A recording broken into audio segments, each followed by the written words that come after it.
Assalamualaikum warahmatullahi wabarakatuh. Perkenalkan, nama saya Ayu Rizka Syafian NIM 305222050. Di sini saya akan menjelaskan tentang pengertian, konsep, dan manfaat manajemen. Pengertian manajemen bimbingan dan konseling. Secara etimologi, manajemen berasal dari kata to manage yang artinya mengatur. Sedangkan dalam bahasa Latin, manajemen berasal dari kata manager yang terdiri dari dua kata, yaitu manus, tangan, dan agere yang berarti melaksanakan atau melakukan. Manajemen adalah ilmu dan seni mengatur proses pemanfaatan sumber daya manusia atau SDM secara efektif dan efisien yang didukung oleh sumber-sumber lainnya dalam suatu organisasi untuk mencapai tujuan tertentu. Menurut J.R. Terry berpendapat bahwa manajemen adalah suatu proses yang khas yang terdiri dari tindakan-tindakan perencanaan, perorganisasian, pengarahan, dan pengendalian yang dilakukan untuk menentukan serta mencapai sarana-sarana yang telah ditentukan melalui pemanfaatan sumber daya manusia atau SDM dan sumber-sumber lainnya. Hal ini dapat disimpulkan bahwa manajemen mempunyai esensi, yaitu manajemen sebagai suatu proses kegiatan, manajemen untuk mencapai tujuan, dan manajemen memanfaatkan sumber daya manusia, lingkungan, fasilitas, sarana, prasarana, dan lain-lainnya. Selanjutnya ada tujuan manajemen bimbingan dan konseling. Menurut Sugio, bahwa tujuan manajemen yaitu dilakukan secara sistematis agar mencapai produktivitas, berkualitas, efektif, dan efisien. Oleh karena itu, manajemen bimbingan dan konseling memiliki tujuan untuk mengembangkan diri konseling atau peserta didik secara efektif dan efisien. Kegiatan manajemen bimbingan dan konseling dikatakan produktif apabila dapat menghasilkan keluaran baik secara kualitas dan kuantitas. Kualitas yang dimaksud pada layanan bimbingan dan konseling dapat dilihat dari tingkat kepuasan dari konseling yang mendapat pelayanan tersebut. Sedangkan kuantitas yang dimaksud pada layanan bimbingan dan konseling dapat dilihat dari jumlah konseling yang mendapatkan layanan tersebut. Selanjutnya ada prinsip-prinsip manajemen bimbingan dan konseling. Bimbingan dan konseling perlu memperhatikan adanya konsep-konsep manajemen agar tujuan tersebut dapat tercapai. Berikut ini merupakan pendapat para tokoh. Yang pertama ada Sugio berpendapat bahwa prinsip-prinsip manajemen meliputi efisiensi merupakan kegiatan yang dilakukan dengan modal yang minimal dapat memberikan hasil yang optimal. Efektivitas merupakan apabila terdapat kesesuaian antara hasil yang dicapai dengan tujuan. Pengelolaan merupakan dalam aktivitas manajemen seseorang. Manajer harus mengelola sumber daya yang ada, baik sumber daya manusia maupun non-manusia. Mengutamakan tugas pengelolaan dalam arti seseorang manajer harus mengutamakan tugas manajernya dibanding tugas yang lain. Kerjasama merupakan seorang manajer harus mampu menciptakan suasana kerjasama dengan berbagai pihak.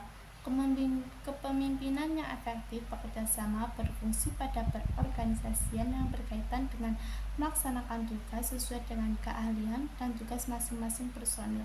Dari pendapat tokoh di atas dapat disimpulkan bahwa konsep manajemen bimbingan dan konseling sebagai berikut.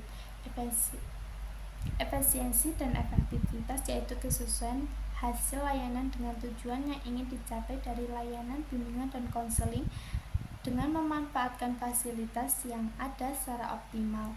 Kepemimpinan yang efektif yaitu kepala sekolah perlu bersikap bijaksana dalam mengambil keputusan dan mampu berkoordinasi dengan personel sekolah secara baik. Kerjasama yaitu adanya hubungan kerjasama yang baik antara personel sekolah dan pihak bimbingan konseling. Selanjutnya ada fungsi manajemen bimbingan dan konseling. Manajemen dapat berhasil apabila dalam pengelolaan fungsi-fungsi bisa dioperasionalkan atau dilakukan dengan baik dan sistematik. Berikut ini fungsi sistematik dari manajemen bimbingan dan konseling. Yang pertama ada planning atau perencanaan. Menurut Sugio bahwa perencanaan merupakan aktivitas atau keputusan apapun yang diputuskan dalam suatu organisasi pada jangka waktu tertentu. Sedangkan menurut Wardati dan Jauhar bahwa perencanaan merupakan suatu program, suatu layanan dan kegiatan pendukung yang direncanakan secara tertulis dengan memuat sasaran, tujuan, materi, metode, waktu dan tempat dan rencana penilaian, sehingga dapat disimpulkan bahwa fungsi perencanaan dalam manajemen bimbingan dan konseling yaitu adanya kejelasan arah pelaksanaan program bimbingan dan konseling, adanya kemudahan mengontrol dan mengevaluasi kegiatan bimbingan yang dilakukan, terlaksananya program kegiatan bimbingan secara laser, efektif, dan efisien. Oleh sebab itu, perencanaan bimbingan dan konseling perlu memperhatikan tujuan yang akan dicapai, jadwal kebijakan sekolah, prosedur, dan metode bimbingan dan konseling. Yang kedua ada perorganisasian. Menurut Sugio bahwa perorganisasian merupakan upaya mengatur tugas perseorangan maupun kelompok dalam organisasi dan merancang bagaimana hubungan kerja antar unit organisasi. Sedangkan menurut J.R. Terry bahwa perorganisasian merupakan tindakan mengusahakan hubungan-hubungan kelakuan yang efektif antara orang-orang sehingga mereka dapat bekerja sama secara efisien dan memperoleh kepuasan pribadi saat melaksanakan tugas-tugas tertentu dalam kondisi lingkungan tertentu guna mencapai tujuan maupun sarana tertentu.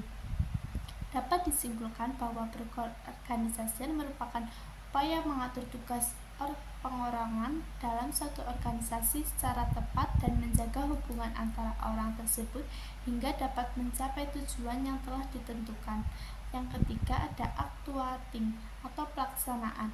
Menurut Sugio bahwa penggerakan merupakan upaya keseluruhan usaha, cara, teknik, dan metode untuk mendorong para anggota organisasi agar mau dan ikhlas bekerja dengan sebaik mungkin demi tercapainya tujuan organisasi dengan efektif dan efisien dan ekonomis.